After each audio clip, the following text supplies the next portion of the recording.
कांग्रेस के जो शाहजादे हैं उन्हें भी वायनाड में संकट दिख रहा है।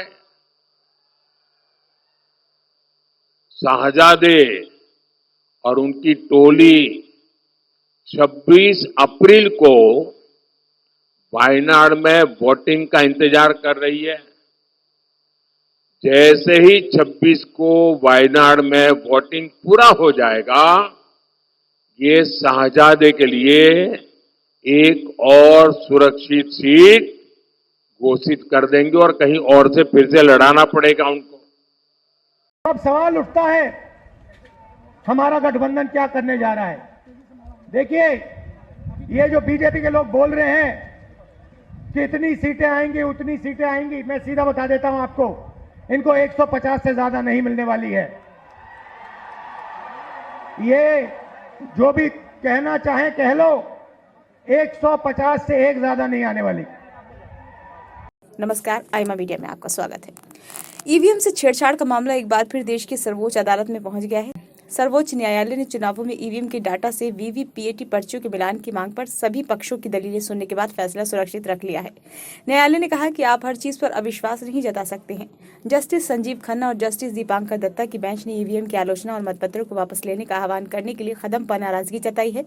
चुनाव आयोग की तरफ से वोटिंग मशीन से छेड़छाड़ की आशंका को साफ इनकार किया जाता रहा है।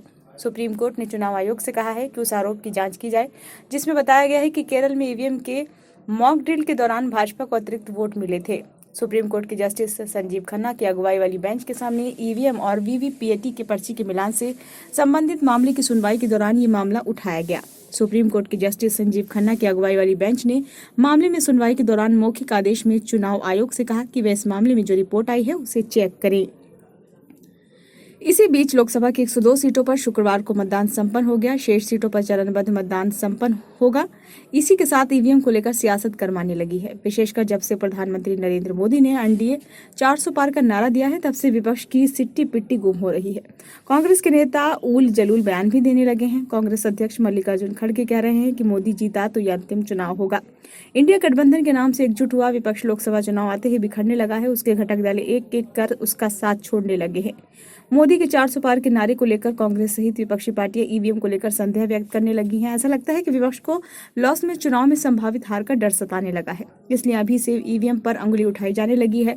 ये स्थिति तो तब है जब भारत निर्वाचन आयोग सहित देश की सर्वोच्च अदालत द्वारा ईवीएम को विधि मानने जा चुका है। विपक्षी नेताओं ने कहा है कि इंडिया गठबंधन की पार्टियों का मानना है कि ईवीएम की अखंडता पर कई संदेह है। हम मतपत्र प्रणाली के दोबारा इस्तेमाल की मांग करते हैं। इससे स्वतंत्र और निष्पक्ष चुनाव होगा, लोगों में विश्वास बढ़ेगा। मीडिया रिपोर्ट के मुताबिक कांग्रेस सहित कई विपक्षी दल बैलेट से चुनाव कराने की मांग कर रहे हैं। दिग्विजय सरीखे नेता को खुल्लम-खुल्ला ईवीएम का विरोध करते हैं। लोकसभा 2024 से पहले 5 राज्यों के आए नतीजों के बाद एक बार फिर से विपक्ष ने अपनी हार ठीक राह ईवीएम पर फोड़ा है। सपा मुखिया अखिलेश यादव समेत तमाम सियासी पार्टियों के नेताओं ने ईवीएम पर सवाल उठाते हुए बैलेट से चुनाव कराने की मांग की है। एक मीडिया रिपोर्ट के अनुसार देश में ईवीएम के जरिए अलग अलग राज्यों के 140 से अधिक विधानसभा चुनाव कराए जा चुके हैं। इनमें से करीब 33 चुनावों में अब तक कांग्रेस जीती है, जबकि करीब 29 चुनाव भाजपा ने जीते हैं। भारत में पहली बार ईवीएम का प्रयोग 1982 में केरल से शुरू हुआ था। फिर 1999 में लोकसभा चुनाव के दौरान कुछ स्थानों पर ईवीएम का इस्तेमाल किया गया। यहाँ पर यह कहना भी गलत नहीं होगा कि जिन स्थानों पर विपक्षी दलों ने नेताओं की जीत होती है वहाँ ईवीएम पर कोई सवाल नहीं उठता, लेकिन सत्तारूढ़ दल के नेताओं की जीत पर ईवीएम का जिन बोतल से निकल आता है। ये कैसा विरोधाभास है। इस मामले में राहुल गांधी से लेकर अखिलेश यादव तक सभी नेता खामोश हैं। फिलहाल यदि कहा जाए कि पीएम मोदी की उपलब्धियों और उनकी गारंटी से विपक्ष डरा हुआ है, इसलिए वे अब ईवीएम पर सवाल उठाकर अपनी भड़ास मिटाना चाहता है, तो गलत नहीं है। ये वीडियो आपको कैसा लगा? यदि अच्छा लगा हो तो लाइक करें और अपने सुझाव दें। यदि आपने इस चैनल को अभी तक सब्सक्राइब नहीं किया हो तो कृपया इसे सब्सक्राइब जरूर कीजिए।